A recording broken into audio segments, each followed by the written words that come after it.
लालबागच्या राजाचा गणपती यावर्षी चर्चेत राहिला तो सामान्य माणसांना केलेली धक्काबुक्की, मराठी तरुणांना रांगेतून हाकलून लावणं आणि श्रीमंत आणि सेलिब्रिटी लोकांसाठी वेगळी लाईन लावून गणपतीच्या पायांची वाटणी देखील करणं, अशा अनेक गोष्टींसाठी. पण या मंडळाच्या मागचं संकट शेवटपर्यंत काही सुटलं नाही.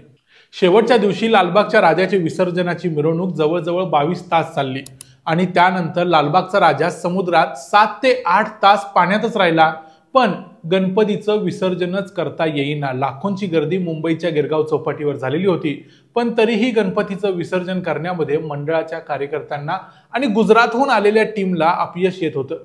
खुद्द मुकेश अंबानींचे पुत्र अनंत अंबानी तिथं ठिय्या मांडून होते. पण गणपतीचं विसर्जन मात्र निर्विघ्नपणे पार पडलं नाही. अखेर मुहूर्त चुकल्यानंतर ग्रहणाच्या दिवशी गणपतीचं विसर्जन करावं लागलं. या सगळ्याला मग जबाबदार कोण? महाराष्ट्रातल्या आणि जगातल्या अनेक लोकांचं श्रद्धास्थान असलेल्या गणपतीचाच लालबागच्या राजाच्या मंडळावर कोप झाला, अशी चर्चा महाराष्ट्रात का सुरू आहे, हे सगळं पाहूया आजच्या या व्हिडिओमध्ये. मी आहे रणजित यादव आणि तुम्ही पाहताय द मराठी बाणा.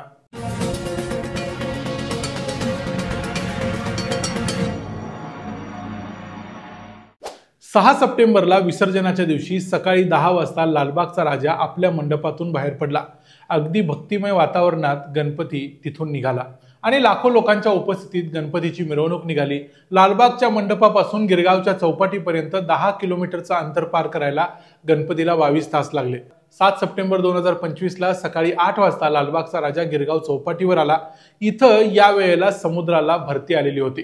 दरवर्षी भरती येण्याच्या अगोदर लालबागचा राजा तराफ्यावर चढवला जातो. पण यावेळी गणपतीची मूर्ती उशिरा आली किंवा भरती लवकर आली.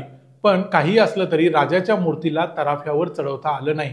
त्यात एक गोष्ट सर्वांच्याच लक्षात आली, ती म्हणजे यावर्षी लालबागच्या मूर्तीच्या विसर्जनासाठी एक नवीन तराफा गुजरातच्या कंपनीकडून मंडळाने बनवून घेतला होता, जो आधुनिक पद्धतीने सजवलेला दिसत होता. पण हा तराफा समुद्रातल्या भरतीसमोर अपयशी ठरत होता. हा तराफा ऑपरेट करायला देखील दरवर्षीप्रमाणे मुंबईचे मूळ निवासी असणारे आगरी कोळी लोक नव्हते, तर गुजरातहून आणलेले अत्याधुनिक ट्रेनिंग झालेले काही लोक हे काम करत होते, ते देखील ऑटोमॅटिक. लालबागच्या राजाची मूर्ती फार उंच असल्यामुळे ती समुद्रात खोलवर आत नेऊन सोडावी लागते. त्यासाठी गणपतीची मूर्ती तराफ्यावर चढवणं हे सर्वात चॅलेंजिंग काम असतं. मुंबईमध्ये समुद्रावर गेली शेकडो वर्ष राज्य करणारे मुंबईचे आगरी कोळी लोक बाजूला सोडून गुजरातहून आणलेली ही टीम गणपतीला तराफ्यावर चढवायचं काम करत होती. त्यामुळे या टीमला गणपतीला तराफ्यावर चढवण्यात अपयश यायला लागलं. हा तराफा वाऱ्याने हलायला लागला होता.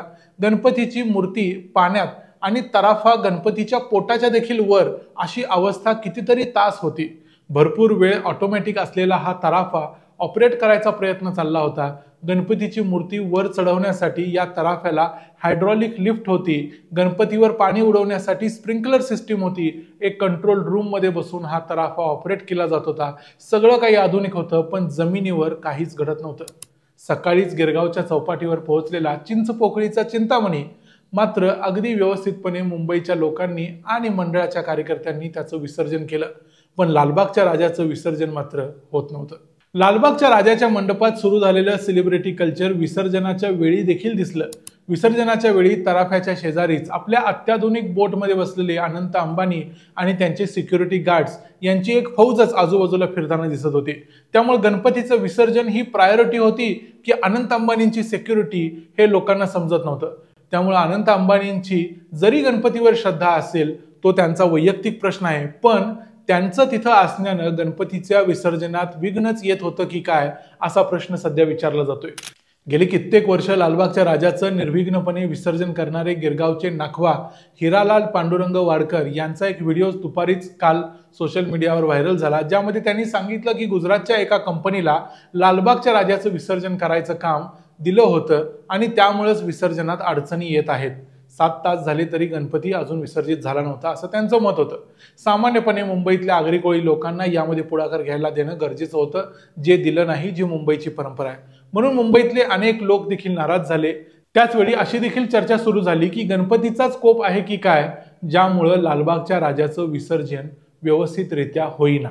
कारण ते विसर्जन बघायला लाखो लोकांची गर्दी गिरगाव चौपाटीवर होती.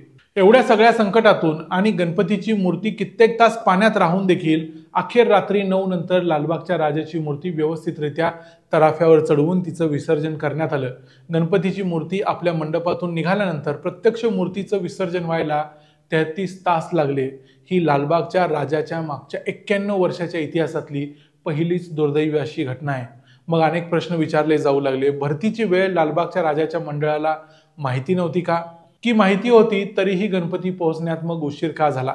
गणपतीच्या विसर्जनाची जबाबदारी मुंबईतल्या आगरी कोळी समाजाकडून का काढून घेण्यात आली? गुजरातच्या कोणत्या कंपनीनं हा नवीन तराफा तयार केला होता? यामध्ये अंबानींचं काही कनेक्शन आहे का? कारण सध्या ते लालबागच्या राजाच्या मंडळामध्ये जास्तच सक्रिय दिसतात. आणि या संपूर्ण कार्यक्रमाच्या ठिकाणी अनंत अंबानींची उपस्थिती गरजेची होती का? कारण त्यांची सुरक्षा नको तितकी जास्त महत्त्वाची मानली जाते. पण एक माहिती अशी देखील मिळते आहे की प्रत्यक्षदर्शींनी सांगितलं अखेर रात्रीच्या वेळी तराफ्यावर गणपती चढवण्यासाठी मुंबईतल्या कोळ्यांनीच मदत केली आणि तिथल्याच गणेश गल्लीच्या राजा मंडळाच्या कार्यकर्त्यांनी देखील हा गणपती तराफ्यावर चढवायला मदत केली. संपूर्ण टेक्नॉलॉजी वेळेला फेल झाली. गणेश गल्लीच्या मंडळाचे कार्यकर्ते उपयोगी पडले, कोळी बांधव उपयोगी पडले आणि आपल्या गळ्यात आयडी घालून गणपतीच्या दारातून लोकांना हाकलून काढणारे लोक यावेळी कुठं होते असा प्रश्न विचारला जाऊ लागला. लालबागच्या राजाचं विसर्जन मात्र निर्विघ्नपणे पार पडलं नाही याची बोच अनेक लोकांना राहिली. या सगळ्या घडामोडींना लालबागच्या राजाचं मंडळ जबाबदार आहे. त्यांनी जे केलं त्यामुळेच गणपतीचा त्यांच्यावर कोप झाला असं भक्त आता स्पष्टपणे बोलून दाखवत आहेत. कारण विसर्जनाच्या मुहूर्ताला काहीच किंमत राहिली नाही. गणपतीचं विसर्जन 12व्या दिवशी रात्री झालं, ज्या दिवशी ग्रहण होतं. या सगळ्या अनेक दुर्दैवी घडामोडींच्यामुळे या वर्षीचा लालबागचा राजा चर्चेत राहिला, पण ते सर्व निगेटिव्ह कारणांच्यामुळे. या संपूर्ण प्रकरणाबद्दल तुम्हाला काय वाटतं ते आम्हाला कमेंट्समध्ये जरूर सांगा. व्हिडिओ आवडला असेल तर व्हिडिओला लाईक करा, चॅनलला सबस्क्राईब करा. पुन्हा भेटू पुढच्या व्हिडिओमध्ये. तोपर्यंत पाहत राहा द मराठी बाणा. जय हिंद.